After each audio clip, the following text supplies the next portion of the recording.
Today's episode is brought to you by 50 wonderful episodes. Here's to 50 more. Drop the beat.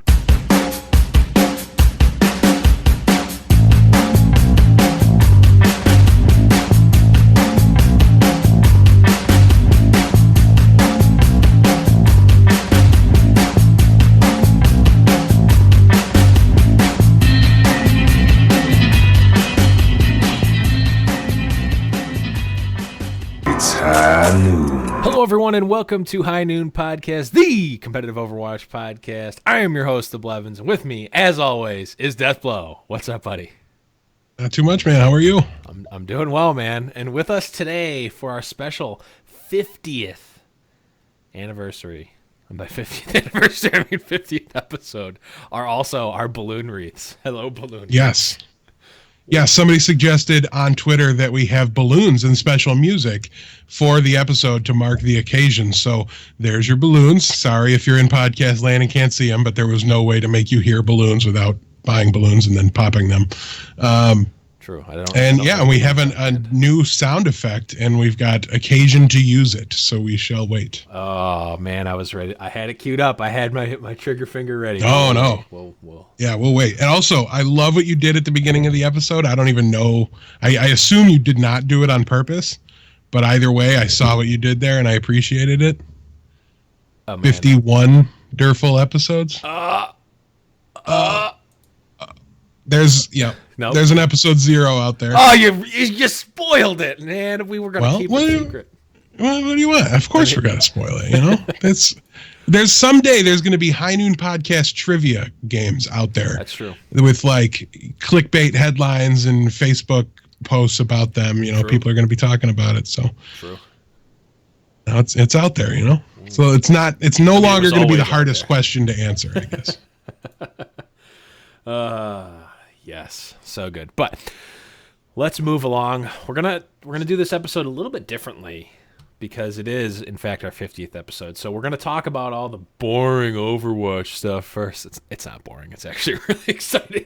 We have a lot to talk about. We're gonna talk about all the Overwatch stuff first, and then we're gonna do all of our fan-oriented and show-oriented and celebration-oriented stuff at the end of the show. So all those people who have to stomach us talking about nonsense at the beginning of the show that just want to hear about Overwatch are going to get a treat for the 50th episode because all the tangents are going to be Overwatch themed. So without further ado, let us start off the show with It's Tournament Talk.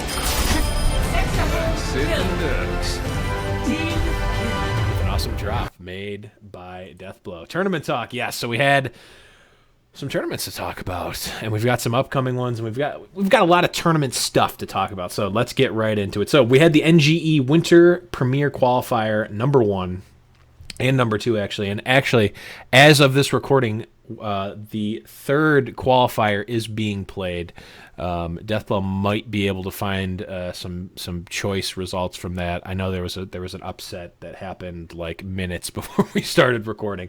But for the qualifier number 1 in the top 4, we saw Kingdom OW, Complexity, and FaZe, and Kingdom beat Kung 3-0.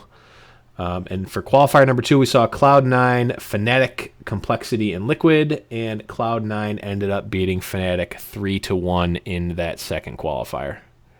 And call him Kungarna, because I'm fairly certain that's how you say Kungarna?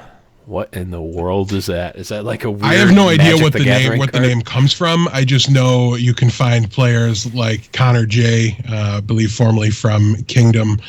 Also Michael, somebody I've seen around, Ajax, and Blam is somebody I've definitely paid attention to because I've scrimmed against him a little bit, and I know he was teamed up with Spo for a little while, who has been around on a couple teams and was responsible for the brilliant map call-outs that came out. So, yes.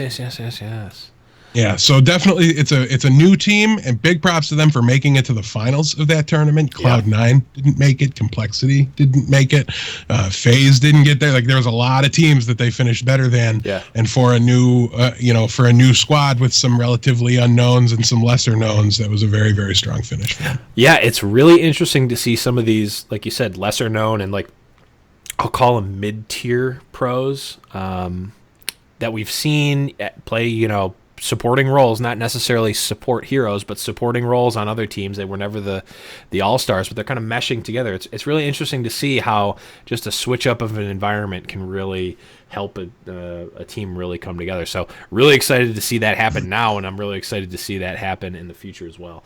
And of note, we have a little bit of a different kingdom. There's some notable names on that one, like a friend of the podcast, Mr. Mangachu. Yes. Also, Gods, formerly paired with Siegel through NRG. The old LG days into NRG. So some very very big names there. Overwatch World Cup US player. Yeah, and they also grabbed Pooks, who comes over from NRG as well. So, a 3-player shakeup from Kingdom. They were an up-and-coming team. Mm-hmm. We were really, really curious what was going to go on with them, how they were going to continue to grow and improve after they really debuted strong. I think one of their first matches they had on stream, they just bodied Cloud9, just absolutely just dumpstered them. Yep. And really kind of made a statement and announced themselves. And I remember you sending me the Facebook message about that. You said Kingdom OW beats Cloud9, and I remember just being like, who? It's just like LOL what? So yeah, definitely a team that everybody has been keeping an eye on, and some really really big roster moves from them, and we've really seen it pay off for them. Obviously the first qualifier they made it in, so they'll be playing at this LAN environment, so we'll get to see Mangachu on LAN. I don't know that that's happened before. I don't think so. So I'm really really excited to see them. Obviously Gods is a really quality player, and it's great to see them continue to mesh. You've got the guys that have been consistent and stayed there. Juvenile Jesus and Sherlocky are the constants on the team. Mm-hmm. So it's great to see them mesh well with these new guys right away, have immediate success, and show that immediate leveling up that really should just kind of scare everybody for the most part going forward, as now they've got seemingly another major player that's bringing a lot of experience.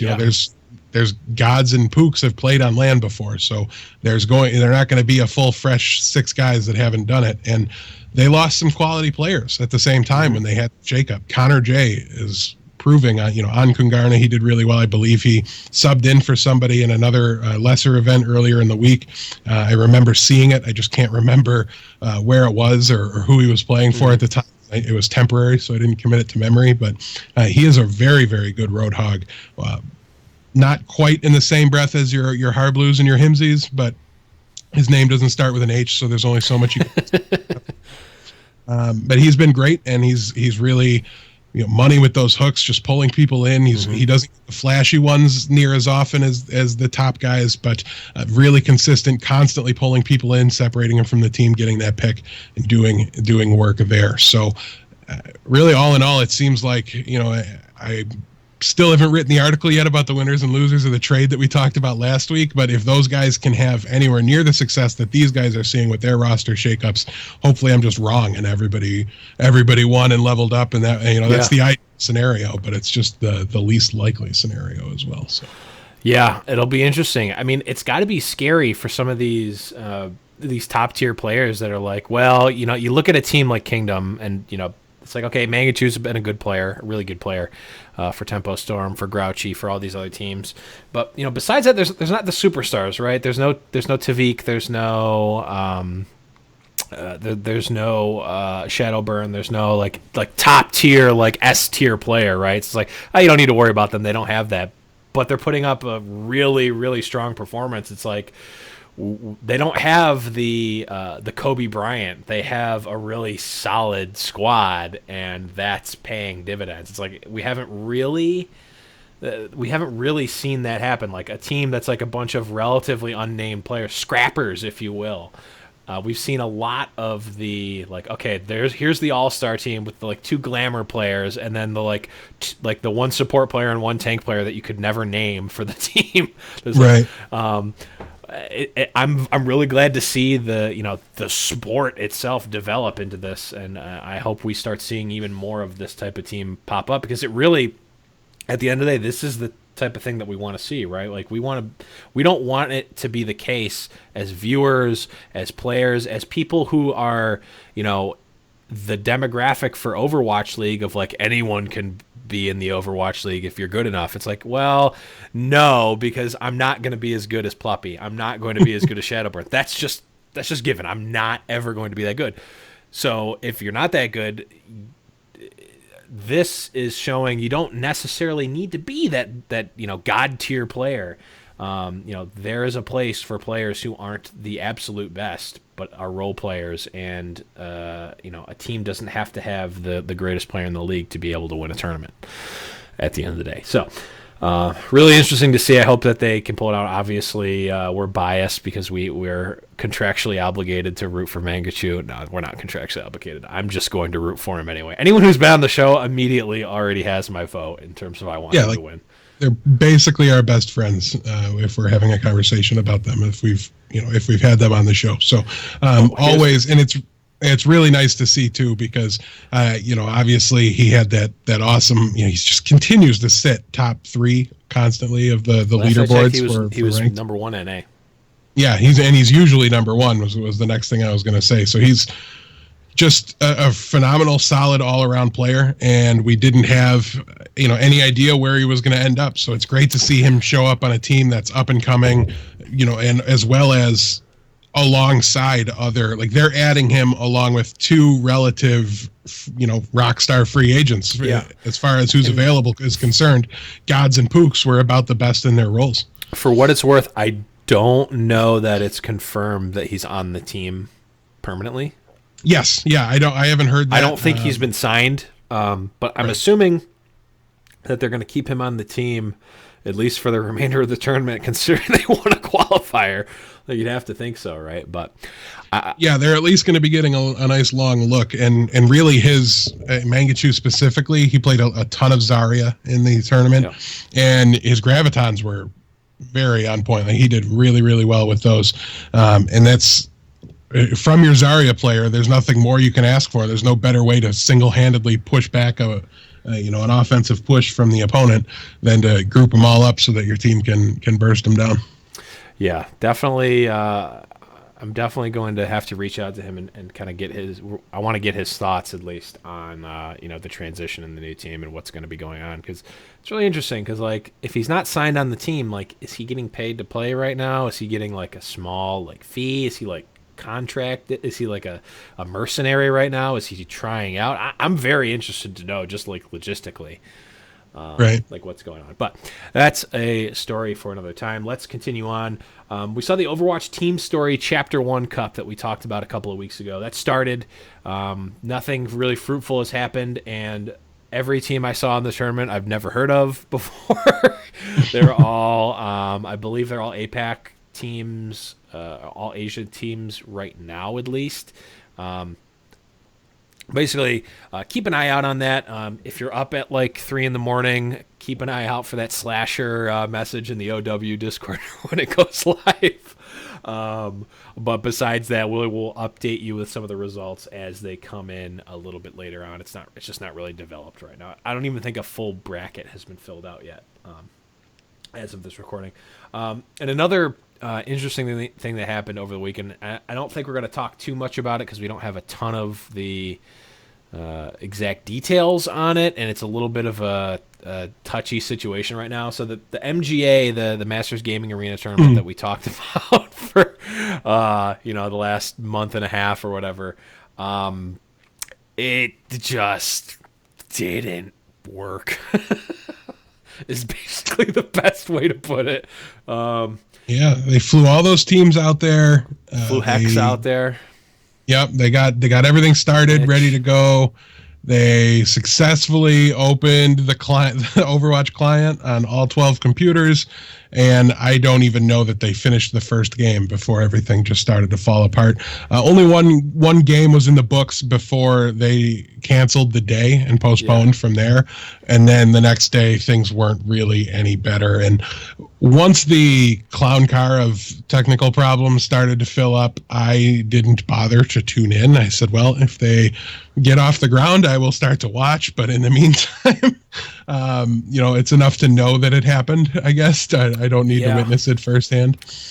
It really does stink that it happened because I thought the tournament was pretty cool. I thought it was a little bit interesting that they delayed it so long, like between the qualifier and the actual tournament happening. Like this happened like the qualifiers happened months ago, way before Sombra came out. Because I remember talking and we were like, well, there's going to be a completely different meta because there's potentially going to be at least one new hero out. So like this is a long time ago that we saw these qualifiers happen, and the tournament came around and it just didn't work out. I don't know. I haven't done the research on any sort of official statements from MGA or MSI or any of that, so I'm gonna kind of withhold judgment. I think it really stinks that it happened for them, for the players, for the casters, for Overwatch in general. But what I will say is I'm pretty glad. Like this is the type of thing that I think people could have made a huge stink about and caused a big ruckus and blew out of proportion. But I honestly don't think that it really happened that way. I haven't seen, at least, and believe me, I pretty much live on the Overwatch subreddit, regardless of the number of stupid, talentless cupcakes that are on there.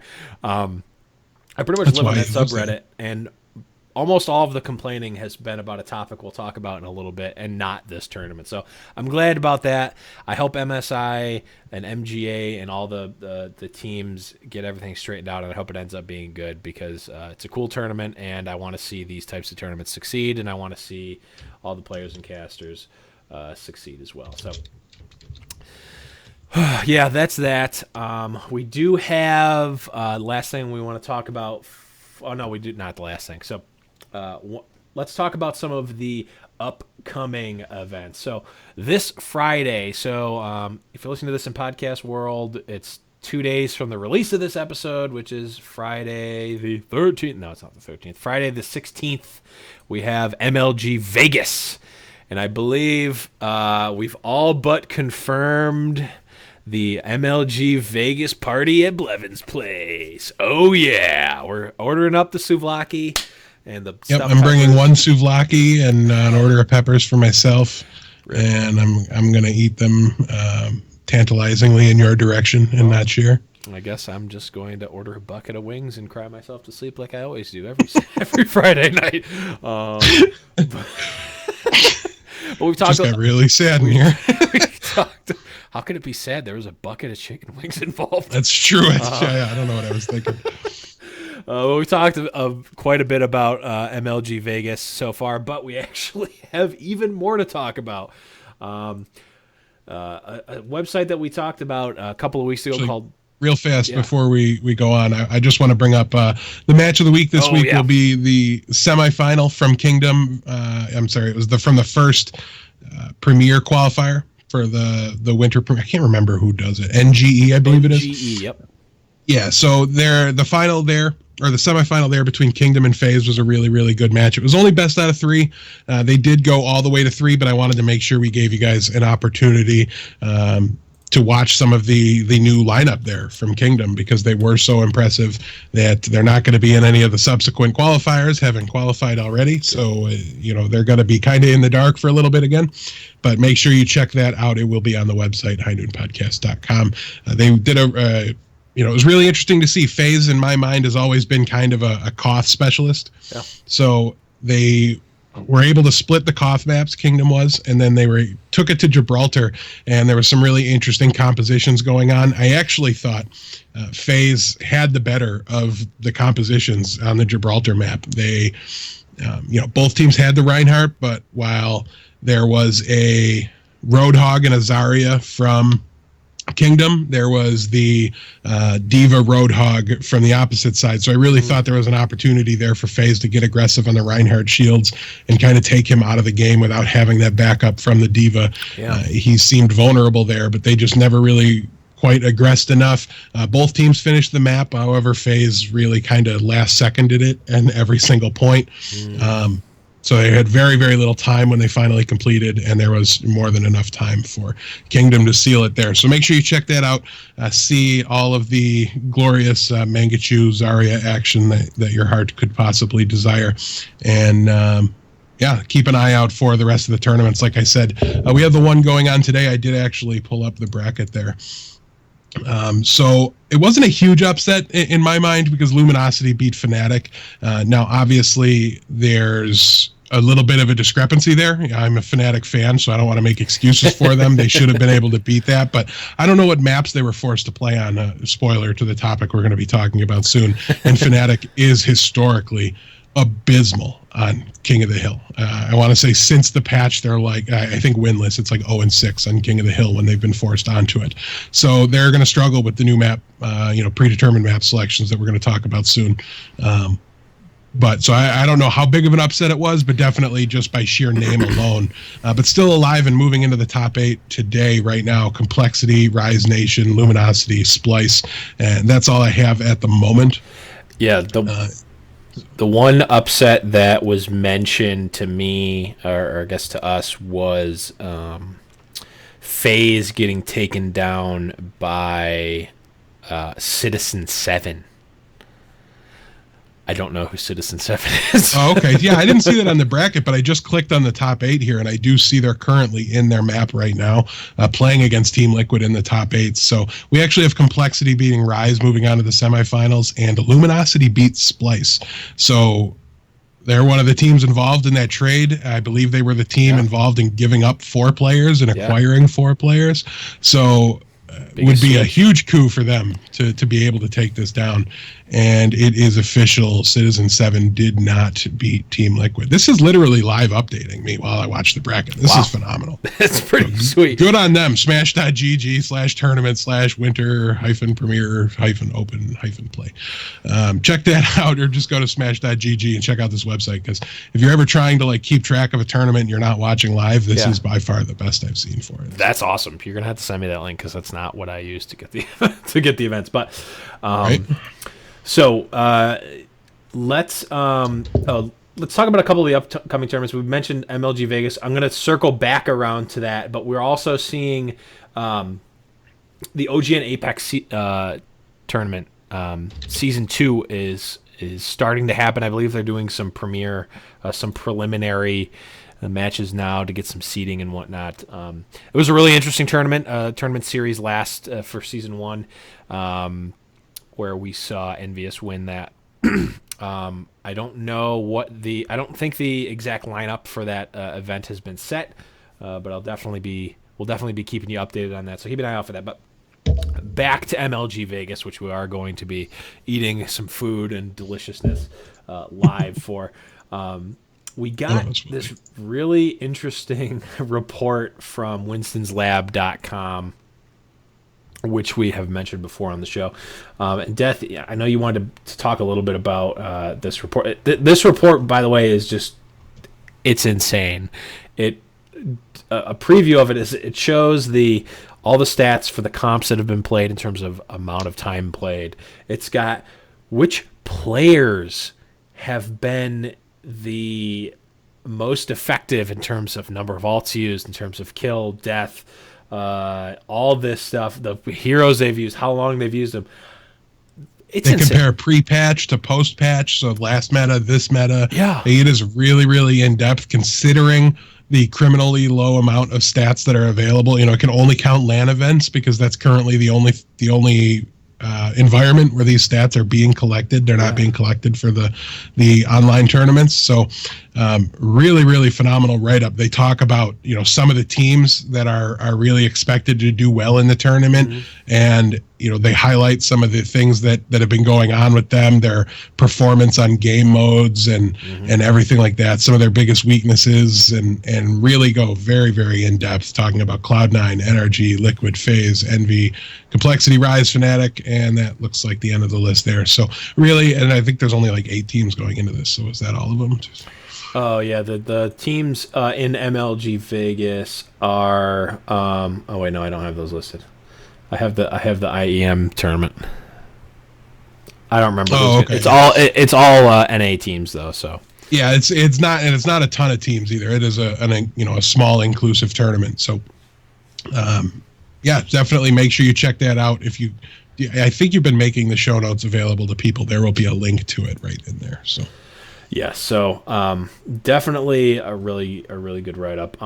Last tournament I want to talk about that's coming up is an IEM, so an Intel Extreme Masters tournament, and this tournament is going to be held in Korea, a place called Gyeonggi. I looked up how to pronounce that. I probably still messed it up. But I would assume. That's going to be December 16th through 18th. So actually, is that this weekend? Oh man, that's the same weekend as MLG Vegas. Oh man, we might have to swap around. But although it's probably going to be at like 2 a.m, so we'll just run MLG Vegas into this. Got it. But going to be 6 teams in this IEM Gyeonggi. Lunatic High, who we've seen, Africa Freaks Blue, Kongdu Panthera, which I believe is a different Kongdu team. I think we usually see Kongdu Uncia. Misfits, whoop, whoop, whoop, whoop. Luxury Watch Red, and Rogue. I get confused. I can't keep up with you who your favorite team is. It changes so often. But that is a pretty stacked team. We've got the top 8 Korean and other Asian teams, as well as Misfits and Rogue, the other 2 teams that were involved in that huge 3-way trade. I believe this is the first tournament we're going to see either Misfits or Rogue in their new iteration. So definitely going to be interesting to see how they perform. I mean, I know who I'm going to be rooting for. Rogue Fits, Africa Freaks Blue. Yeah, Rogue Fits, new favorite team. Rogue Fits, yeah. Rogue Fits. One has Pluppy, the other one has Tavik. I'm still, so good. But that's going to be a really great tournament. But we'll definitely give you the results of that, because we'll probably be watching them live, and I'm sure Slasher will let us know when it goes live at 3 a.m. So let us move right along to... Oh, let's break it down! Yes, let us break it down. So we alluded to it earlier. There's been some... we'll just call it what it is. There's been some crying in Overwatch. Not that it's necessarily been unfounded, but there's been some crying and whining in Overwatch over a couple of things. The biggest one has been this map banning, selection, predetermination, I don't know what you want to call it, map thing that's been going on. Death, do you want to kind of explain to the folks at home what the issue is here? What's up with Mapgate? Yeah, what's up with Mapgate?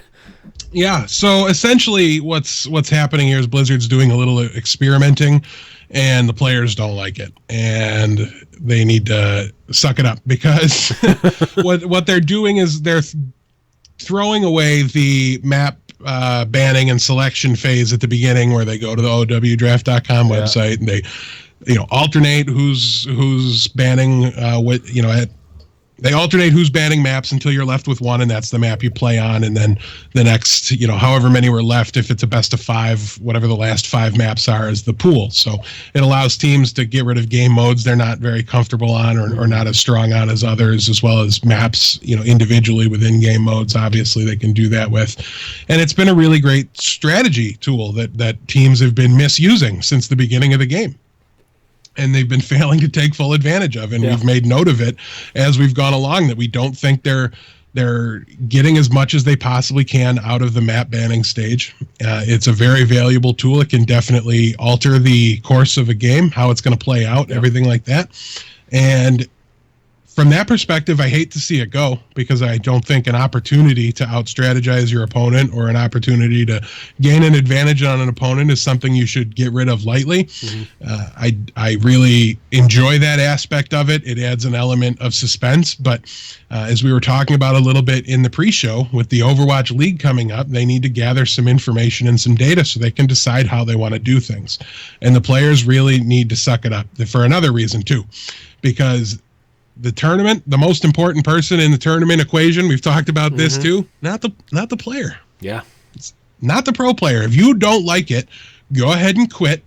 And there are plenty of people that will be more than happy to take your spot, okay, and become pro Overwatch players. Like, if literally all of them quit teams would just sponsor the next X best players they could, Yeah. and everything would continue as normal. You are entirely replaceable from the top of the list down to the bottom. You are entirely replaceable. Okay.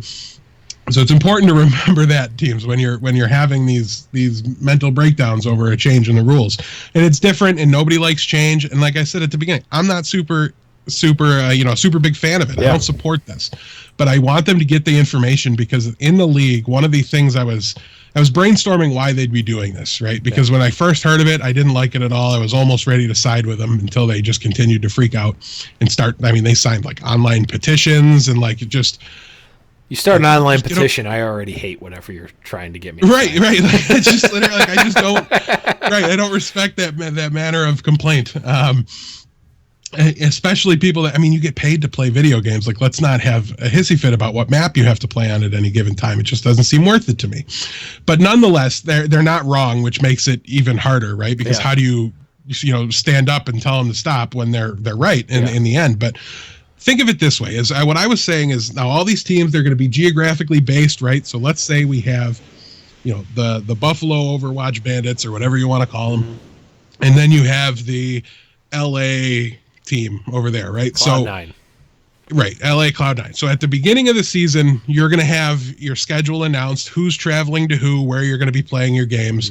That's great. But what if at the same time they also said, Cloud9, your maps for this season are Hanamura, Hollywood, and Lijiang Tower. So whenever anybody travels to LA to play against Cloud9, they're playing on those 3 maps, plus they get one of their maps, like they get to add one or whatever. But there's a home field advantage, right? Where X number of maps you're going to play when you're at home. Now, it sounds awesome to me. Like, that's a very interesting way to think about it. It kind of brings that home field advantage into it that's not going to exist quite the same as it does in regular sports, where 30,000 screaming drunk idiots trying to disrupt the communication of your offense in football. Big deal. And that's not necessarily going to happen here. So there's got to be other ways that you can kind of add that home field advantage in. And this seems like a really interesting one. Also, a lot of times people watching the game at home might get really sick of seeing the same maps over and over again. True. Everybody's eyes rolled into the back of their head when the teams picked Cloud9 in the early stages of the game. Every match had it. Nobody wanted to see it. You said Cloud9. What map did you mean? Oh, Kings Row. So yeah, everybody rolled their eyes when Kings Row came up. Nobody wanted to watch it. Hollywood got that way for a little while.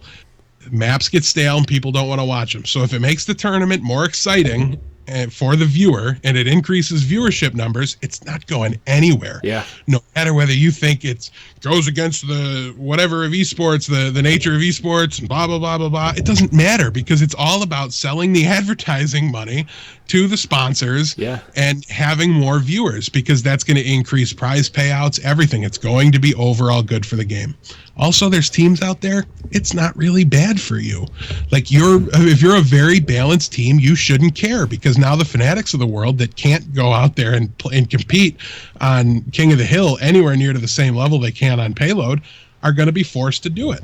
And you're going to have that advantage over them. And so if you're a balanced, and if you're not, okay, I get it. It's an unfortunate change to be dumped on you. They're the ones that should be leading the charge, but it's just everybody is rejecting it out of hand without trying it, without doing anything.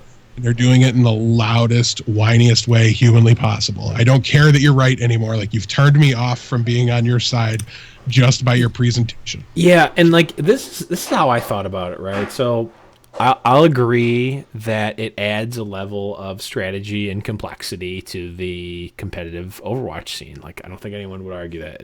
Map banning and selecting adds an extra level of complexity and strategy to the game that's going to reward people who practice it and punish people who don't.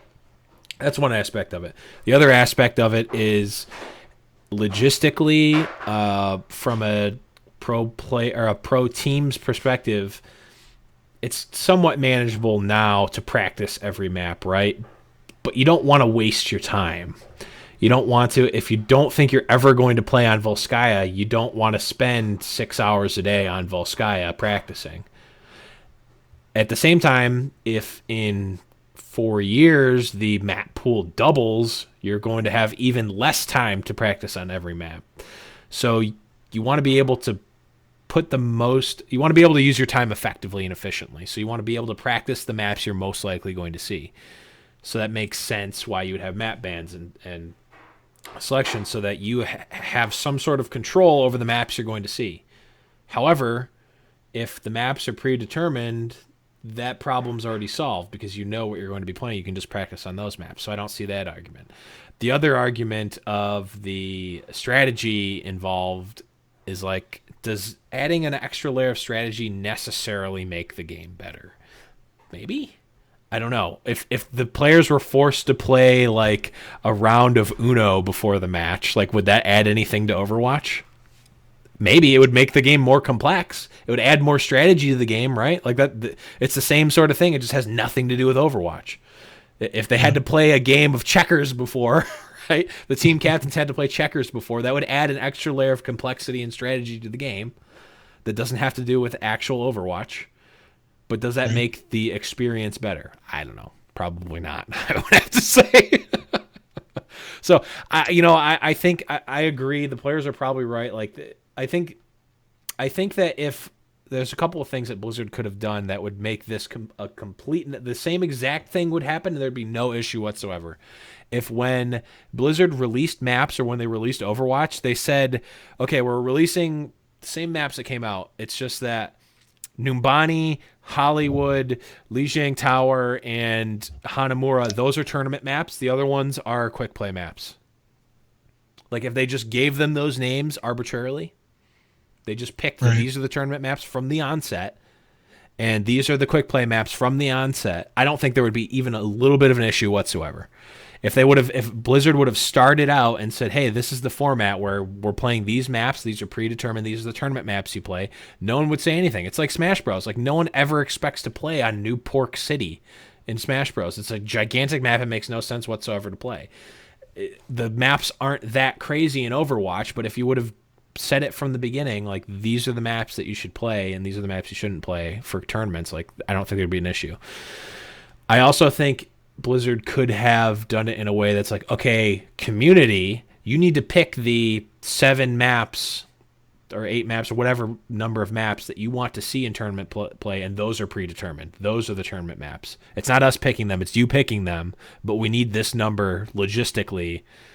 Get rid of the other ones from tournament play. I think there's ways that they could have done it where they didn't actually add or change anything except for some naming and some phrasing and some orienting of how they presented things to us, and there'd be no issue whatsoever. Yeah, I definitely don't disagree with that. I mean, it is a little, to me, it's odd and it goes against the norm, but that's just not a bad thing necessarily, right? No. Like nothing would ever change, right? If nobody ever did anything different, there'd never be any other video games. There'd never be any other anything. So like, you just have to try it. And let's not, unless you're a team that is known to be super weak on a game mode, rip Fnatic. Like, unless you're one of those teams, it's just not a huge deal. Like, I understand you don't have a lot of scrim time on Volskaya, and now you have to go there, and that might be a little frustrating, but tough. Like, just do it. Right. Neither do the other teams. You're not at a disadvantage here. You're just in a little bit of uncharted territory. You're less confident, and that happens all the time in life and in sports and in video games. You get put in situations you're not super comfortable in. It's still going to be the best team wins. The best team that adapts to the differences or the changes or the new things is going to be the winner. And that was always going to be the case. So like, just try it. Like, if they would have just given it 2 weeks before they started with their stupid petitions, I'd be much more likely to be on their side. But now I'm really glad Blizzard held their ground and they're going to get the information they need to make the best decision possible and then go from there. Yeah. I hated the idea of implementing one hero limit. Same. I was really nervous. I thought it would be much more detrimental. I was just wrong. Like, it's possible to feel really strongly about something and be wrong about it at the same time. Yeah, 100%. Like, so many, it seems like as a community, I think, or as communities, people are very change averse, and I try to just inherently think the opposite of that. Like, I embrace the change as much as possible. I like unquestioningly embrace change. Maybe for worse, but I don't know. I'm like Ron Swanson when it comes to change. I measure my personal success on how identical things are to the way they used to be. Overwatch Community 2016. But one of the other things that people have been complaining about, and I have to say that this before we move on, actually, I think this conversation will persist on. I think it's actually a good conversation to have, one way or the other. I think I agree with you. People are being too whiny, and people like just practice the maps, man. Like, who cares? Like, just shut up and practice these maps. Like you don't even have to push more buttons to change your scrims around to try the maps. You just have to push different buttons. Yeah. Like just push those buttons and get your practice. I mean, the one thing that I've seen that seemed a little wonky, although I like it a lot, is that there's like an insane amount of Ilios for some reason. There's like 3 Ilios. It's like insane. I think it's on here. There's like 3 Ilios in six maps. Ilios. Yeah, in group play of the 4 sets of group play, there's 2 Ilios, and then in all 3 of the bracket plays, there's Ilios. So like, there's a like disproportionate amount of Ilios. But you know what? Play Ilios more. Like, I don't know what to tell you. Shut up and play more.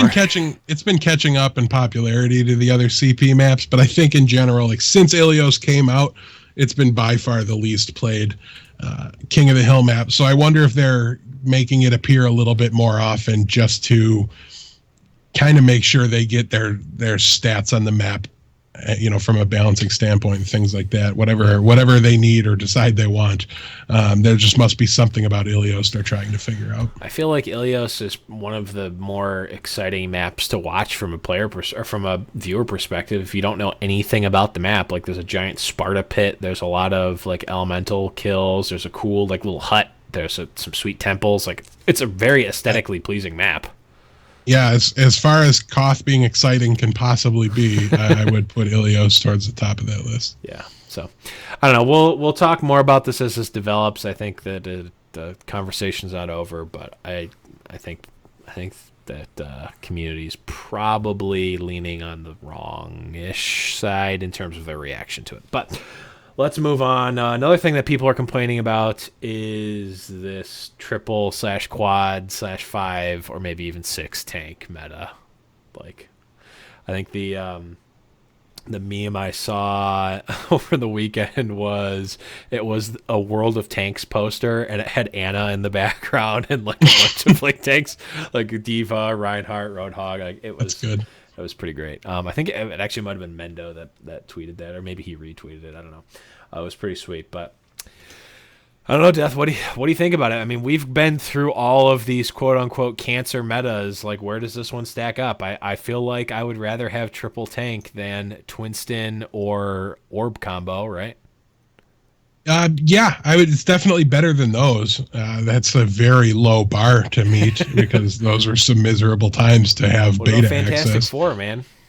That was fine. I didn't have any problems with the Fantastic Four, though I wanted to see the variety. It wasn't bad content to watch. Yeah. This one is kind of in the same vein as that, where it's not really, but again, I don't even know that it's dominant in this. I mean, it's dominant in the sense that it's what most people are playing, but you can't sit here and tell me it's the only answer when Misfits won their LAN by flat refusing to pick more than 2 tanks at any given time. Yeah. That wasn't the case with double orb comp. You couldn't move you would just if die. You didn't play it. Right. Lose. You were insta dead if you didn't mirror it. So it's not like that. You can't convince me that this is anywhere near the same level. Now, I would love to see the teams innovate or just like make the choice to at least stop playing 4. Yeah. But and we see other teams, and I'm blanking on who it is that does it. But anyway, they play triple tank with Sombra, and her. I mean, the power level on EMP is very, very high. Is that what Fnatic? it does to I know that no, it's not Fnatic. They had a play around Sombra. Oh, man, I'm not, because I'm on the spot. There's almost 0% chance I can remember it, but I'm like mad at myself that I can't remember it. So yeah. Anyways, though, they have had a lot of success with it, and it's been fairly good for them. You know, it's not 100% sure. Oh, it's complexity. They have used. It looks like I got it from the Winston's lab. Has played a significant 30% of their DreamHack time on Sombra as the sole DPS hero with triple tanks.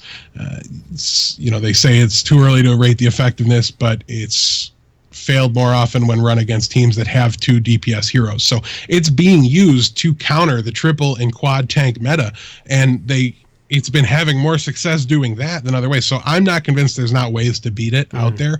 And I just think teams are spending too much time making sure their triple tank is up to snuff instead of saying, let's break the metagame. Like, I don't know. Yeah, that was me and Magic. I didn't go in with the meta deck that was the best. I was just gonna say, like, I can't help but think that this is exactly what we see almost every single new standard format in Magic the Gathering. Right. There's one overly dominant OP deck that every single person on Reddit's like, oh, this deck needs to get nerfed. Like, they need to ban this card. Oh, this deck's too good. This deck's too good. And then like a pro player who is actually good at the game and good at deck building is like, let's just play this instead to beat this deck, and they beat it, and they're like, oh no, that deck's impossible. It's like, and then like, there's always a level 1 in the meta, right? Like triple tank right now is the level 1. Like if you need to be like, you can't, like, it might be the anchor of the format, it might be the anchor of the meta. You have to be able to play it or play around it or play against it. But that's not a bad thing. Like, what do you want? What does the Overwatch subreddit user want in a meta? They want a format where literally every single player hits random and plays against each other every game. Like, there has to be 6 different heroes played at every single point of every game. Like, they want us to just play Mystery Duel or Mystery Brawl. Right, like you can't repeat. That's what they want. Repeat use a hero until you've used every hero. Swap heroes. That's what they want. That's their perfect meta. Mystery heroes or whatever that stupid arcade mode is. That's apparently what people want in the meta. It's like, well, when McCree was good, oh, McCree's too strong. Stupid McCree meta awful. It's like, okay, let's nerf McCree. Oh, Soldier too strong. Soldier OP. Soldier meta. McCree was literally unplayable at that time, and then completely untouched. He's OP again two weeks later. Yeah. Like, the evidence is out there that this format is breakable, or that this metagame is breakable. That there's something out there that beats what is winning right now, and it's just, it hasn't quite been perfected. But I refuse to believe it's not. It doesn't exist, and teams gotta find it. Spend more time innovating. I'm much more inclined to think that at this point, people just aren't playing the counters well enough. Then I believe that there is no counter. That's how I feel. Like, where's Reaper in this meta? Like, is he completely countered, or did people just give up on him because he's not as good with Ana? Right, because the speed boost doesn't come off the nano boost anymore. Right. So people gave up on Reaper, and now all of a sudden there's 4 tanks and no one's playing Reaper. Like, that seems like maybe that's not actually good, but like, I don't see people trying it. I mean, maybe people. He was a surefire way to counter double Winston. At least everybody but Cloud9's double Winston. Yeah. Like, where's Reaper? Where is Pharah? Like, all we're seeing is Soldier, and Soldier's crushing down on Reinhardt's shields. Where's the Pharah play? Like, is Pharah really not that good? Have you tried it? Or do you just assume that Pharah's not good? I don't know. Honestly, I may not be giving these pro teams and these competitive players enough credit here. Their scrims aren't open to us. That's so true. We have I don't to see speculate the scrims. about what they're trying. I don't see the scrims. Not all of them, at least. I only see scrims that pro players stream. Check out twitch.tv/mangachu_. And also during the premieres, though, there's individual teams or individual players on teams that are streaming. And I didn't get a chance to catch it because he was off before I got in, but Cieni was streaming his matches. So that would be a really, really interesting insight into shot calling, things like that. Like I definitely plan to go into his VODs because they are only picking up the legit broadcast for the semifinals and the finals. So you're getting 3 matches for every qualifier, but there's a lot of matches being played out, and they're being played out on individual streams. So keep an eye open for those, browse around. I think there's another qualifier tomorrow. There is one more. I just don't know 100% sure that it is tomorrow. I would guess we've been on 3 in 3 days. So, yeah, keep an eye out for that, as that's going to be really good insight. If you're somebody like me that constantly is trying to level up your play and get better at things, that there aren't hard and fast guides out. Like I would love for a Lucio shot calling guide to exist, and I just haven't found a good one. Things like that. This is one of the ways you can kind of glean insight into those things. So make sure you don't miss them if that's something that interests you. Yeah, will definitely be interesting to see. I'm just waiting to see what people are going to complain about next. Like, it's going to be like, oh, God, Sombra's OP. Like, no one touches Sombra for weeks. Then someone figures out the optimal way to play her, and she's OP all of a sudden. Like, just makes me sick to my stomach. It's like I was saying with Reinhardt. Like, nobody will ever believe that Reinhardt's actually suboptimal and shouldn't be played if nobody ever tries not playing Reinhardt. Like, if 100% of matches just include the guy, then it's going to look just like it did before, where one team with Reinhardt always wins, and you're not going to notice it. It is tough. I've tried, like, I play a lot of matches, and obviously this is not even remotely close to the same tier, but I play a lot of matches without Reinhardt's in competitive, and you just get torn up by some things. Like the Roadhog goes unchecked, and it just goes ham on you. So, I don't know. In wood tier, and by wood tier I basically mean everything below like master and grandmaster, it's a lot harder because the teams aren't focusing that Reinhardt shield down to begin. Like, they're not taking it down as fast as humanly possible from the get-go. So what made it bad isn't bad. That's why, like, when I wrote that, somebody wrote a comment on the Reddit post I put up, like, what meta is this for? I'm like, well, we talk about the esports scene and the pro tournament scene. I go, it trickles down, but it's just way less relevant as you go. So if you're diamond tier like I am, like, throw it out. You probably want the Reinhardt. Like, don't worry about what I'm saying. No one's focusing that down at the capacity that they need to be in order to make it as bad as it probably is. And in tournaments, even your Lucio's just constantly throwing. I call him wub-wubs, his bullets out. Just constantly throwing wub-wubs at the shield. Yeah. So it's a very different thing when you're coordinated and everybody's doing the same team. Even in your current rating tier, if you were to be doing 6 stacks, it would be a very different game. True story. But we'll see. We'll keep you updated, and we'll probably keep talking about it. So let's move on. So we're continuing on the new-ish segment of the show called Soldier Says. So without further ado, let's bring in I don't you said you wanted me to do something with this segment, and I don't remember what it was, so I'm just going to say, Soldier, let's hear it. All right, let's do this. So, if you're not gonna try, don't play competitive. Quick match is there for a reason. So what I wanted you to do was introduce Soldier 76 and then thank yourself as Soldier 76. Oh, okay. Like, throw to yourself and then accept it. To myself? That's actually Soldier 76. Oh, wait. People can see. I'm on camera. The magic is gone. Yeah, the magic is gone. I'm just going to have to, like, put a blind over me. But, yeah, so it's very frustrating. So I played a couple of matches of competitive, and these people were literally level 25, which I think is the minimum. Is that the minimum level you need to be able to play competitive? Yep. I think 25, yeah. These two people are both 25, and they're just completely awful. And we're like, why are you playing competitive at 25? Like, what else would we play? I'm like, quick match. So, like, but we can play competitive at 25. I'm like, you're literally just bringing everyone else down. Get to 100 and then play it. And they're just like, I'd rather just lose games here. I don't care. It's like, okay, well, experience ruined. Thanks.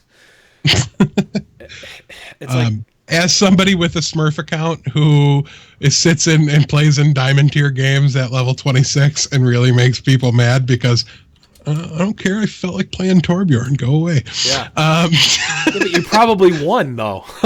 Oh, right. I mean, I only play Torbjorn in spots where Torbjorn's good for Torbjorn, I guess. Or you just outplayed them anyway because you're so vastly better than those people anyway. Like it. Well, no, but that's my point. Is my Smurf's not in wood tier. Like your Smurf's not. Oh, okay, I see now. Yeah, the Smurf finished last season higher than I finished on my main. So I get into there and people get really mad, but they know like when you're in Diamond and the guy's level 25, like, clearly he didn't. He knew what he was doing when he did his placement games. And you weren't level 25. Like you're not a level 25 player when you're at that rank and account level. So I get identified as a Smurf instantly. If I lock in on something questionable, I get the most cancerous thing said to me. Oh, of course, he's not a Smurf. He doesn't care. He can just do whatever he wants. And I just get this constant backpass. And just, even if I'm trying, like, and they're just, their opinion on what's meta and what's good is so wildly off that they just disagree with me. And why Soldier here? And it's like, have you played him once since the patch? Like, have you not noticed? Because they just assume I'm trolling with anything I pick because I'm level 25. It's kind of fun. I mean, you pretty much are, but look. Yeah, so that's Soldier Says. If you guys have any suggestions or anything that you'd like to hear Soldier Says, if you have any experiences that would make sense for the Soldier Says, tweet at us at High Noon Podcast on Twitter and use the hashtag Soldier Says. But let's move on. We're going to move on to what we would normally open the show with, which is some housekeeping. We got new patron hype. We got Washy Ball at the $3 patron level. Thank you so much, Mr. Washy Ball. I know you messaged me about sending a message, but I don't think you sent the message in the message, so you got to message me your message so I can message the message. Yeah. So you are owed one message / shout out on the show, but instead of saying what you wanted to, I'm just going to say that you are owed one. So message me that and it'll be on the next episode. And again, thank you guys. If you want to help out the show via Patreon, head over to patreon.com/High Noon Podcast, where as a patron, you will automatically be entered this month to win this fabulous and gigantic BlizzCon Reinhardt hammer. Inflatable Reinhardt hammer. It is quite awesome.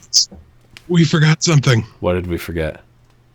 We needed to play our new drop for the pro players who are crying about map selections. Oh, man. But you know what's great is the fact that you forgot it also warrants it. So, Death Blow. Shame.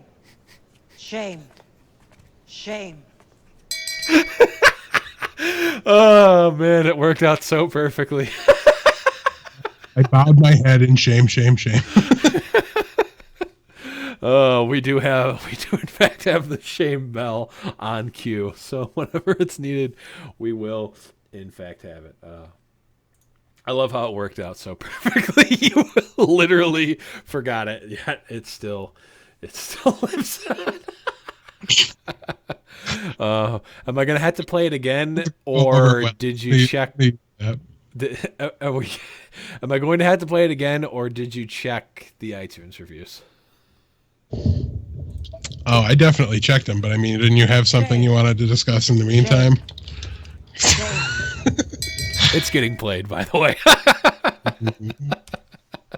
So we put it in. We put it in once. We put it in for one episode, and Death has already earned 2 shame bells. I don't know, man. You control the sounds. I think I took the first one for you, but I'm happy to. I had no idea where you actually wanted to use that, but we had like an original purpose in mind when we made it, and I can't remember what that was anymore. Probably but I just that I did. Probably, but I figured we'd throw it at the whiny pros. Yeah, but we do actually have some other stuff to talk about, and that will move us along to our new regularly scheduled segment. Overwatch Today, meme of the week. Yes, we've got plenty of memes this week, and actually, Overwatch Today didn't do all of them, but we'll get to that in a second. So, Overwatch Today did turn our #Soldier Says segment into a meme on his Instagram, and there was actually a pretty lively debate about one of them. The one where I was like, your gold medals mean nothing. Just because you have gold medals doesn't mean you're like that. Some guy got really mad. He was like, dude, it's not always it's not the DPS's fault. Like, the supports can be bad." And I go, Lucio literally just needs to be around to heal. There's nothing he can do wrong. If you're not getting kills as McCree, you're probably a bad McCree. He's like, "Couldn't disagree more, bro. Sometimes you can't create space, and then I can't get my kill." I just gave up at that point. He sounded exactly like that via text, too, just in case you were wondering. But we also had... we may or may not have started a podcast meme war with the Payload. We had podcast. very little to do with it, but we were happy to participate. Overwatch Today might be podcast meme warring with the Payload podcast. So we'll keep you updated on that, but there were some good memes there. But actually, I'm going to present the award for meme of the week to myself, because I think I hit the nail on the head with the meme I created, and it actually does in fact deserve. So without further ado, the meme that I made is Overwatch Today meme of the week. Yes, I'm giving myself the drop because I hate the meme, and I'll post a link to it in the notes. So I made the Hotline Bling Drake meme, the one where he, like, the first half is him like looking away and putting his hand up like in disgust, and then you made that? I made that. Yeah, I made that. That was a good one. And the second one is him with like the thumbs up, like he likes it. The top one that I put hashtag bandwagon Blevins. My reaction when Tavi claims Rogue. I have Rogue on the top and Misfits on the bottom. I was pretty proud of it when I made it, mostly because I figured out the technology. How to make it. So I'm awarding the meme of the week to myself, but I was definitely inspired by Overwatch Today. So it is in fact an Overwatch Today meme of the week. So let's move on. So this is the part of the show where we're going to take a look back and talk about some No, we wanted to take a little bit of a look back and a little bit of a reminiscence and talk. I'm gonna stop you right there. Do you want the review? We do have one. Oh yes. Before we do all this, let's do the review. It's a quick one. It's a 5-star review from Rectify. He says, "Great podcast. Dudes are funny. And if you need info on the competitive scene, this is the place to come." Thank you so much, man. Really, really appreciate the kind words. Glad to see a new fan of the show always. So, yeah. And guys, if you haven't already, please head over to iTunes and leave us a review, good, bad, or otherwise. It is, in fact, the most valuable thing you can do for us, and that includes... And we are moving ahead on the list. Like, if you search Overwatch in there, we're climbing a little bit, so we're moving up. We're out of wood tier. We're probably around, I'd say, platinum, maybe. Still higher than so me. help us get to diamond. We got to catch our boys at the Omnic Lab, because they're like number 2 on that list. So wow, that's crazy. Yeah, that's awesome. So we are definitely in need always of iTunes podcasts. So please, guys, I know it's annoying. I know iTunes is awful. I know this, that, and the other thing, but I really do mean it when I say it is the most valuable thing you can do to support the show. It helps us out more than anything else, and that includes being a patron over at patreon.com/podcast. It is more valuable to us. Not to downplay the patrons, because a 5-star review is in fact more valuable than a patron. It is literally more valuable than money. Not more valuable than the patrons themselves, but is definitely more Right. valuable than money. Which is interesting. So I made a gigantic list of stuff. Mostly, I didn't plan this out at all. I just made a gigantic list of stuff that we've done or we've talked about or that has happened with the show, in kind of maybe possibly chronological order. That we can Definitely just not chronological. definitely not chronological order. That we can talk about and maybe get some stories out of. I don't know. We're running a little bit long on time, but it's episode 50, guys. Or is it? Maybe. It's actually episode 51. And that's going to start off the first thing.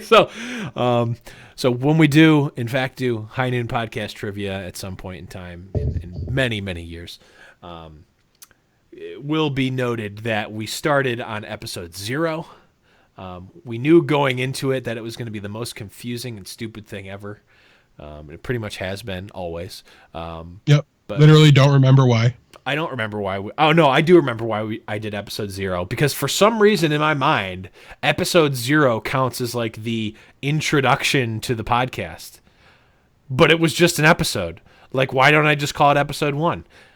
Like, Oh yeah, we were planning on like a short 20-minute like introducing Yeah. ourselves, and then we just talked for an hour and 15 minutes, and Like like, we oh, always okay. do. Like, I don't think I've ever started recording something and had it been less than an hour. I don't think I could talk about what I ate for lunch and have it be under an hour. It's just not possible for me. So I should just stop trying. If I ever do another podcast, I am not doing an episode 0.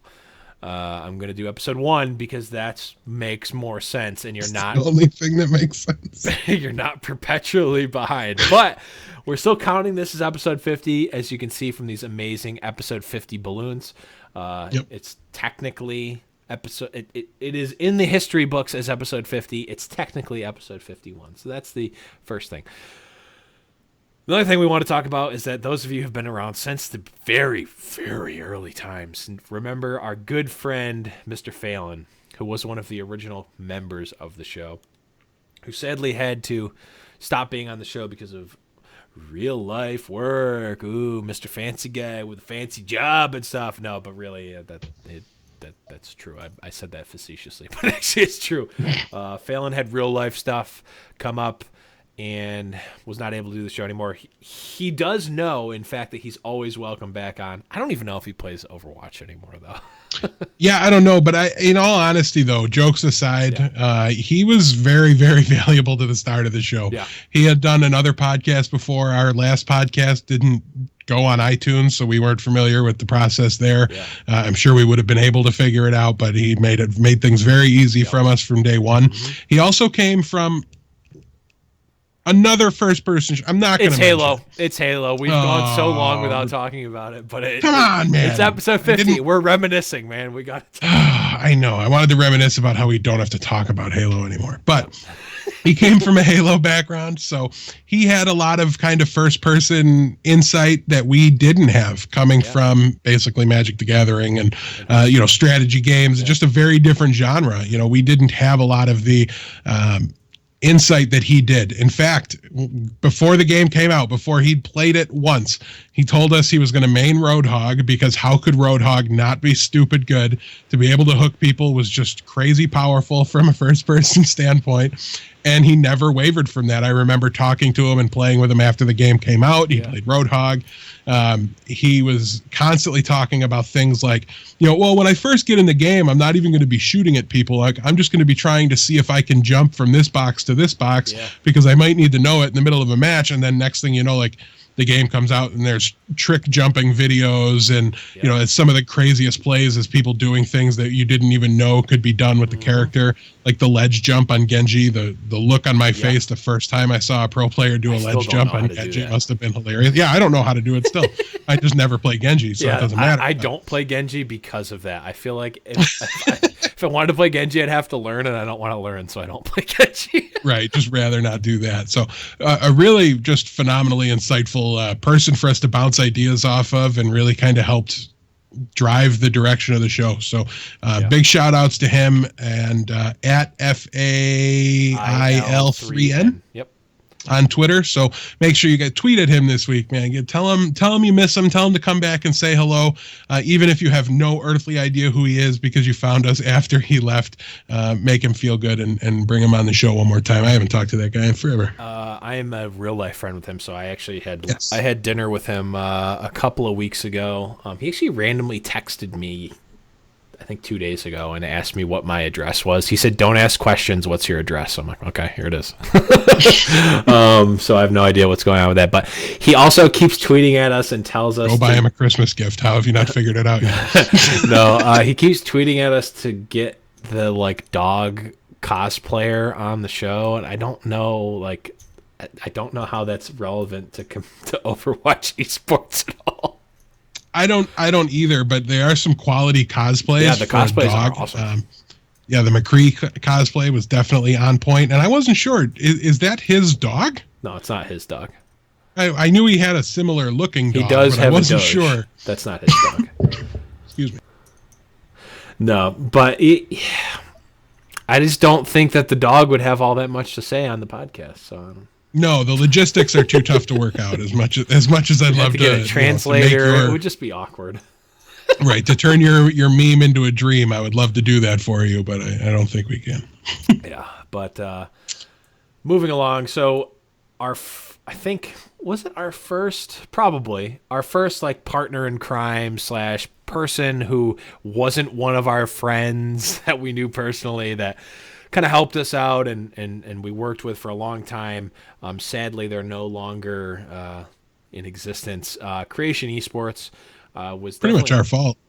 It's pretty much 100% our fault. Creation Esports, if you guys remember the King of the Watch tournaments, which honestly, regardless of the fact that we were associated with them and that we worked with them, I loved those tournaments. That format of the King stays and every week it's just a short little tournament. It opens up the weekend. I loved that tournament series. A little sad to kind of see it go, and there's been some tournaments that have tried to do it, and I think logistically it was, from an outsider's perspective, it looked very simple and easy to run, but logistically I think it was just too hard to get those teams to show up and to do it and to put up the prize pool and all this other stuff and a whole slur of other things that didn't quite work out. But it was a really great series to watch when it was going.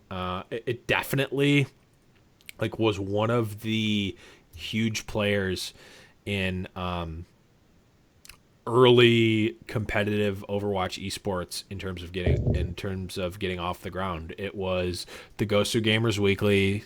It was the King of the Watch, and I think there might have been some early ESL tournaments.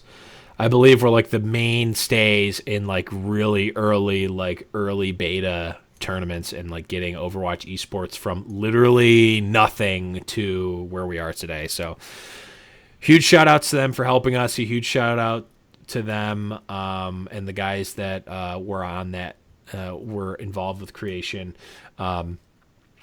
in terms of building out the scene. Really the backbone of, they were the first team to sign what is now Dignitas, right? Yeah. Dignitas. Yep. They were Google Me. Was that their original team? It was either Google Me or Flat Earth. Flat Earth. It was Flat Earth. So Flat Earth. Google Me went into Cloud9. You're right. Flat Earth was a good team that kind of came out of nowhere. They got signed by Creation. We found out the day before, which was awesome. But we couldn't talk about it on the show. We knew, but we couldn't talk about it. Or no, he didn't tell us. Did he tell us? No.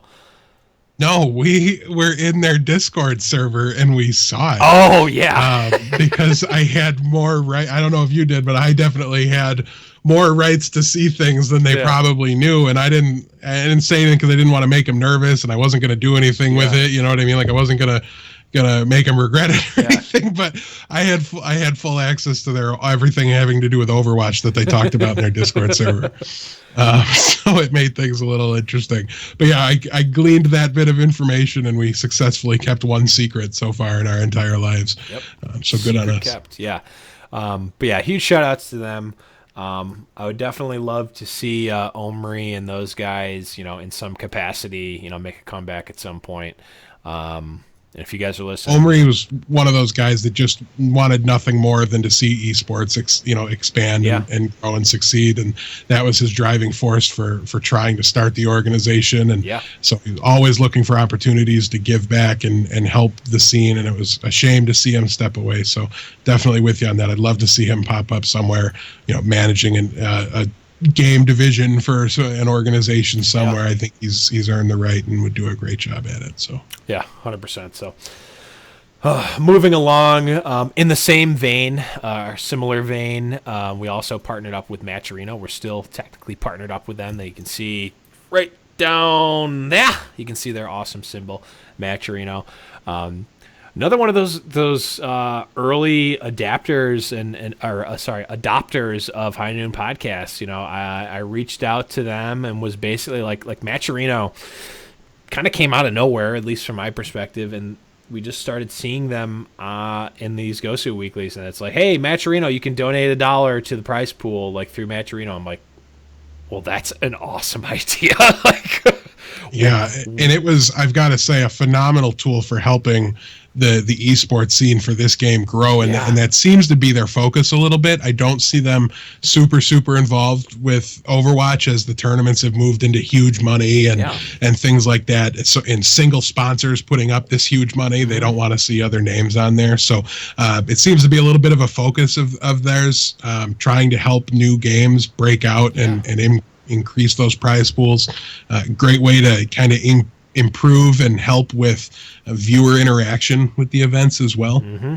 So a great service. Definitely check them out if you're not familiar.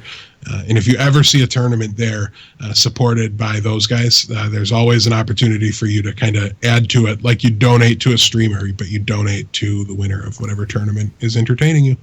Yeah, it was it is an absolutely fantastic service.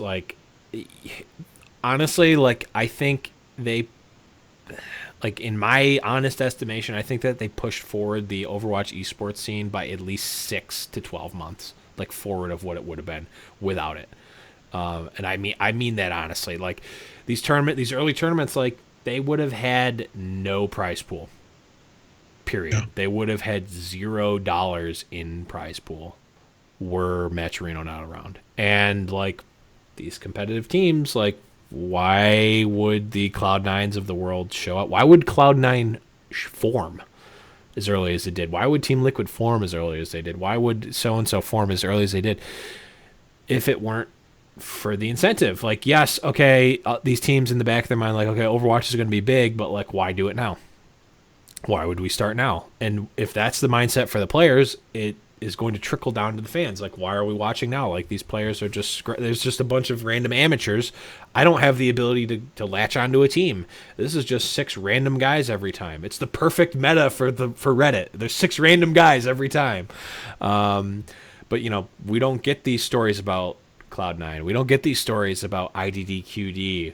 Remember them? The original IDDQD, the undefeated super team of yesteryear. Not the player. The team, not the player. The team, not the player. That is also another thing back in the past too. But honestly, to wrap it up, Matcherino, they helped us out immensely. They helped out the Overwatch scene immensely. And like Deathblow said, if you ever see a tournament that's supported by Matcherino, check and make sure see if there's a free code. If there is, enter it. Add $1 to the prize pool. Support. Super generous guys. We reached out to them to see if they wanted to try to partner or anything like that because we like their service so much. They went out of their way. Just going to be outright honest with it. They paid for our SoundCloud premium because he thought that would be really valuable for us. Completely unsolicited, just handed over just paid for it out of pocket. Went out of their way to develop ways to kind of interface with the show a little bit and help us out, and they fell through, and it was through no fault of theirs whatsoever. They were phenomenal. It was extraneous circumstances that killed that arrangement, unfortunately, but nonetheless, they helped us. We want to continue to spread the word about them, and I can't imagine, as long as they exist, I'll shill for them and support them in any way I can. Yeah, absolutely. And I definitely door's definitely not closed completely. If we ever want to, reach back out to them, we'd definitely be. I mean, I would at least definitely be willing to work with them again. That'd be awesome. Oh man, so many. So I just wanted to make a quick note that I don't know how many episodes exactly it was, but we recorded a lot of episodes without actually ever being able to play the game. Yeah. Do you remember it was that? a good amount. Like the entirety of Beta 1. Overwatch, only watch. Only watch, yep. It seemed like forever before we were actually able to play the game. I still remember my meme when they were announcing, or it was the day they were doing like the free weekend. The open beta weekend, and I put out like, may the odds be ever in your favor, or whatever it was. Yeah. It was just, those were truly the dark days when I felt like a spoiled kid in a candy store who was told he couldn't get what he wanted. And I know I want to play, put me in the beta. I was just so upset about it the whole time. Oh, the old days. I still blame the fact that I am not where Siegel is on the fact that I didn't get into that first wave beta. You missed beta 1. I would have been the Siegel. I would have been Siegel. It would be Blevins instead of Siegel. Just saying. Let's just run through a bunch of these things. So in that vein, we didn't get to play for a long time, but you did get to play. I did for a little bit. Yeah, you're probably familiar with this one, but we had our regular 1v1ing Jeff Kaplan on Kings Row meme. Yep. One of our earliest and oldest meme. Yeah, definitely one of our oldest memes. So that definitely was a big one. I'm trying to think. I did that Omnic Lab crossover episode where I went over and joined the guys on the Omnic Lab for a week, and they sent Anders over, and he was a teammate of mine at the time. So it was a lot of fun to bring him onto the show, and we already had some rapport since we were spending about 7 days a week, 7 evenings a week together playing Overwatch. So it was really great to go over there, and the outpouring of support from their fans. I'm not going to say they're better than our fans because I don't believe it to be true, but they're pretty close. They've got a really great group of fans over there. Yeah. If you haven't heard the episode, please do stop over, say hello, listen to an episode, and tell them what time it is. Tell them it's high noon. It's high noon. Yeah. Oh man, the old Twitch chat Pluppy Cancer army that used to follow every single tournament. It's kind of died down a little bit, but that's okay. It's not. Oh, well, Pluppy died, so Pluppy lives, man. Pluppy lives. Pluppy lives. The old days of the Fantastic Four meta, where it was every single comp had Reinhardt, Lucio, Pharah, Mercy. Those are good days. Maidong, do you remember Maidong? I try daily to forget Maidong. Man, I wanted to say it like a joke on you, but then But there's no team called Your Dong. Did you know Pluppy was on My Dong? It's been too long. Mendo. You always have to. Mendo has also been on My Dong. That's true. Yeah, that was a whole lot of fun. That's how we really got very familiar with who Ro was because he was. And that's another thing too. We had an episode where we were on Realm Maintenance with Ro, so that was a whole lot of fun. Make sure you check that out ASAP. If you haven't, it's going to be a little farther back. It was a couple months ago, I want to say at this point. But so what was I talking about? He was like following our podcast and listing it in his directory of Blizzard-oriented podcasts, and like tweeted at us because it was just everybody's. Podcast had a My Dong joke in the title for the week, and he's like, something's going on in Overwatch. Something very weird is going on in Overwatch this week. So that was a whole lot of fun. Yeah, and it's great to meet Ro, who's been in. He's watched some of the episode, some of our episodes live. He's definitely a fan, and he's somebody whose podcast I've kept tabs on a little bit. He did an Omnic Lab review as well, or interview with those guys. So if somebody that's constantly looking for new podcasts and you're also a Blizzard fanboy, Realm Maintenance 100% is the place for you. So make sure you check that out. Yeah, for sure. And so I want to kind of go over some of the awesome guests we've had, and Deathblow is definitely going to fill me in if I forgot to mention, if I forgot to put someone on here. I don't think I did. So I believe our very first guest on the show was Adam Hoke, who Correct. who made the awesome McCree song at the end of the show. So the story of Adam Hoke goes that I think it was on Reddit or maybe somewhere else. I heard his McCree song, and I'm like, man, this song would be awesome as an outro for At High Noon Podcast. And he's like, okay. I'm like, all right, let's do this. And then we talked a little bit. We had him on the show. One of the funniest guys I think we've had on the show.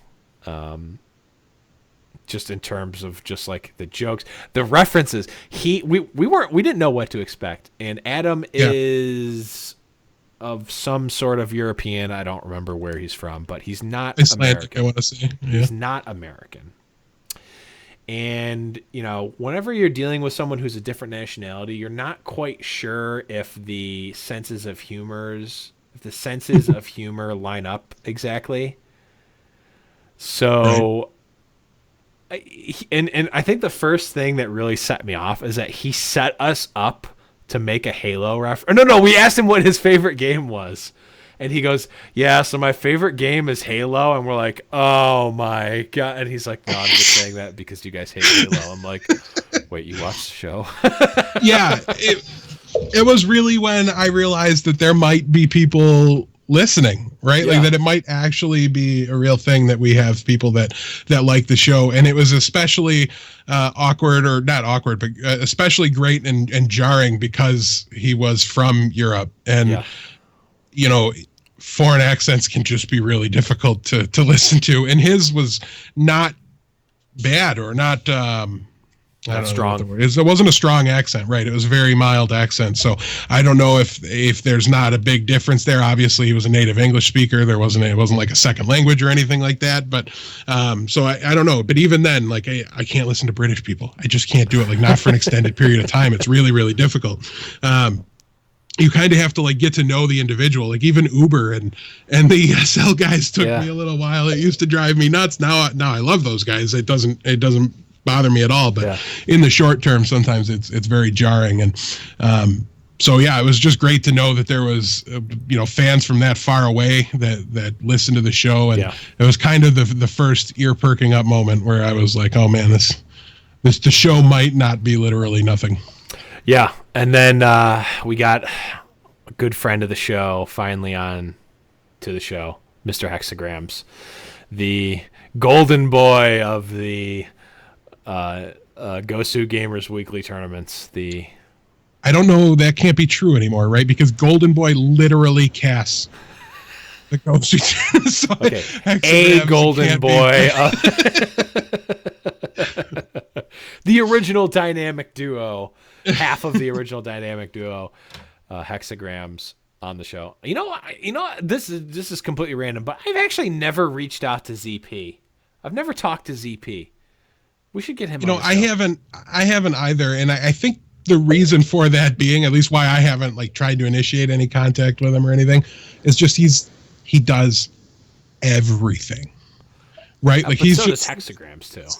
Man in Overwatch, but I mean like every LAN he's traveling, like Hex does a ton, but he's almost like streaky, so he's had those downtimes where he's been able to make it. And I just feel like either ZP's currently casting something right now, or he's just got off the plane 5 minutes ago from coming home from that weekend's LAN. So that's why I've never like tried to reach out to ZP specifically. Obviously, he would be a phenomenal resource. So if you're a closet fan, ZP, just let us know. Yeah, I'll reach out to him for sure. I don't care about those things. But Hexagrams is the only multiple time guest on the show, right? I believe. Yeah, no one else has been on twice. So Hexagrams holds that. Hexagrams is also the only person who has reached out to me and be like, hey, I want to be on the show this week. And I'm like, okay. He knows he has an open invitation at all times to come on the show. He's basically host number 3, so you might see him again with no notice, at any point. Yeah. Could very well. And also tweet at him if you want to see him on the show. Just tweet at him and tell him you want to see him on the show, even if you don't want to see him on the show. Yeah, because we want to see him on the show. Just tweet at him. So we also had Captain Planet, who I unfortunately was not able to be at that interview. I was coming back from TwitchCon, which stunk because I was in the airport all night and then did an overnight flight. It was awful. But Death did have a great interview that he he muted his mic for, but then recovered like almost seamlessly. So that was great. Was there to be at the interview.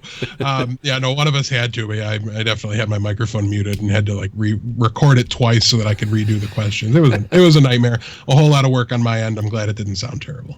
No. Then we had our first pro player on the show, Mr. Mangachu, who we've talked about ad nauseum this episode. Really great guy. Would love to have him back on the show. Definitely also trying to get some other pro players as well. Just waiting on a couple of things to get shored up and for people to get back to me. And then our most recent star of the show was Mr. Manny Onakal, who actually has his own episode dedicated to him. That is how robust the interview was. Episode 43.5 or maybe 46.5, I think. Is an interview with Manny Onakal, talks about Overwatch League, talks about esports, just an absolute... So is this episode 52 then? 51 and a half. Episode 51 and a half. Just an absolute vat of esports knowledge and just completely blew us away with just like how knowledge... Like, I remember distinctly doing the interview with him and wanting to just step back away from the host seat and just listen to this interview and not be a part of it. Like, I don't want to ruin this interview by being in it. he just had a dramatically different insight into the Overwatch League than we did. Yes. What I did there, I'm sure you see it. So he was a phenomenal interview. As much as I enjoyed every other interview we've had, by far, I think my favorite to do, just because of, it wasn't like, it didn't have that same cool factor as having Mangachu on and having hexagrams on.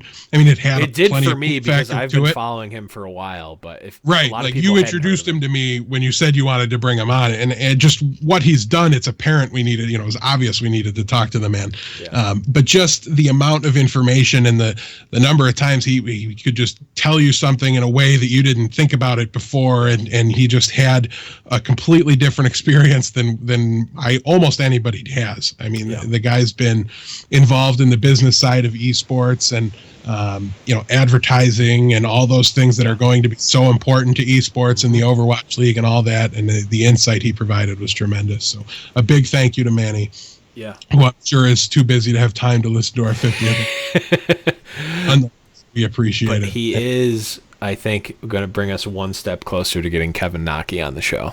So we're going to interview everybody Kevin Naki's ever met before we finally get the courage to just ask Kevin to. I did add him on LinkedIn, so I'm one step closer. I just need to pull the trigger.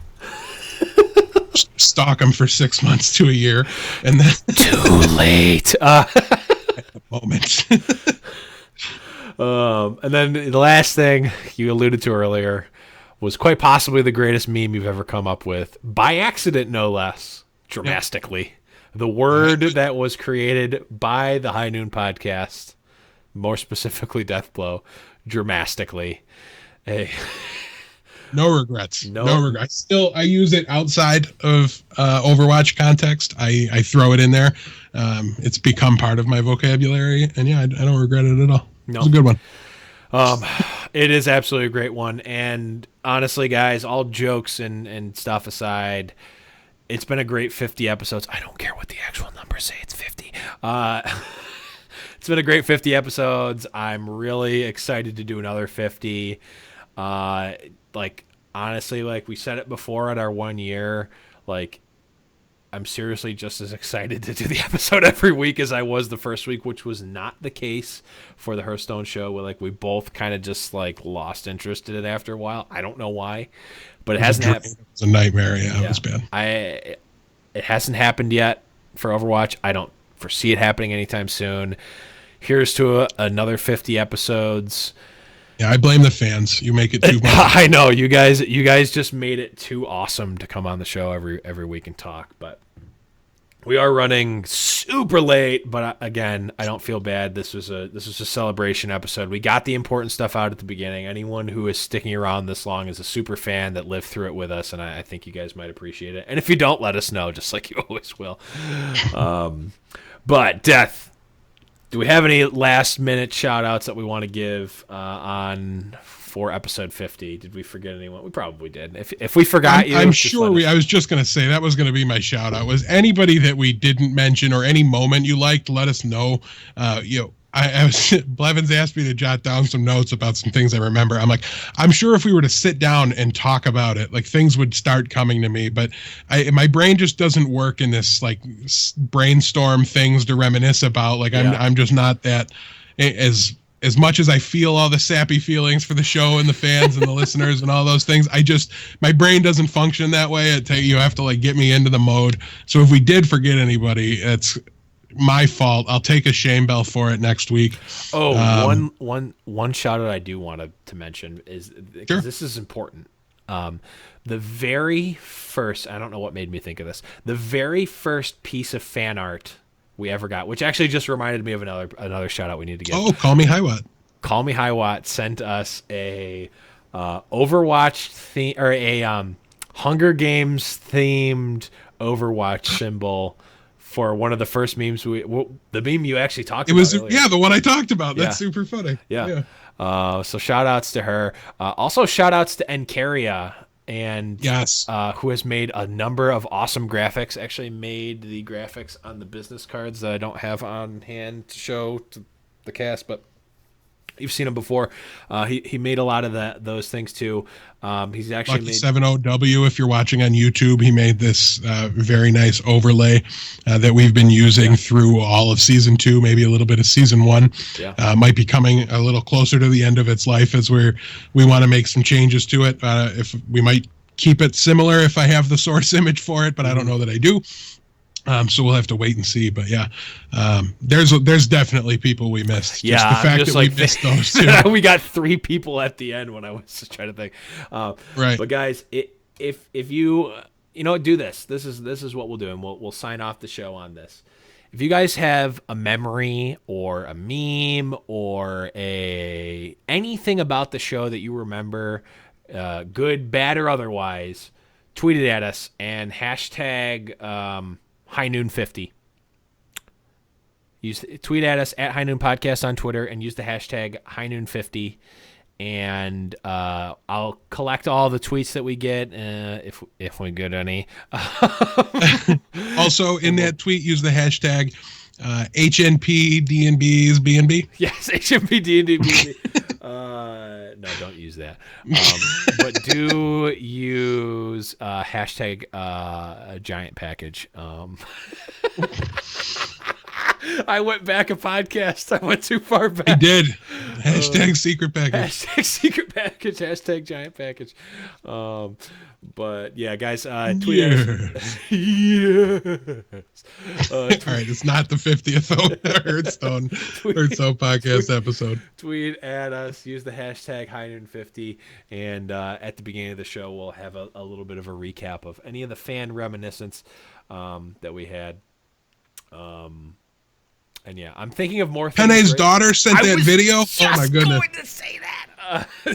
The time my heart melted. The time my heart melted. Okay, that's the last one.